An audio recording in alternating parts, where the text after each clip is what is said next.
નમસ્કાર, આપ જોઈ રહ્યા છો નેશન પ્લસ ન્યૂઝ. હું છું આપની સાથે હેતલ ભગત. વડોદરામાં રસ્તે ચાલતા નાગરિકની ચેન તોડી ફરાર થઈ ગયેલ ચેન સ્નેચર 4 વર્ષ બાદ ઝડપાયો છે.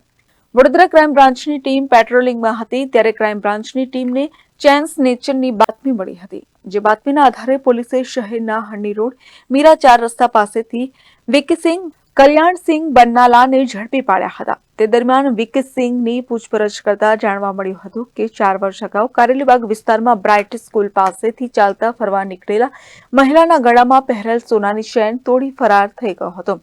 જેમાં આ ગુનામાં પકડાયેલ વિકસિંગ સંડોવણી બહાર આવી હતી. જે છેલ્લા 4 વર્ષથી નાસ્તો ફરતો હતો તેને ઝડપી પાડી આગળની કાર્યવાહી હાથ ધરી છે.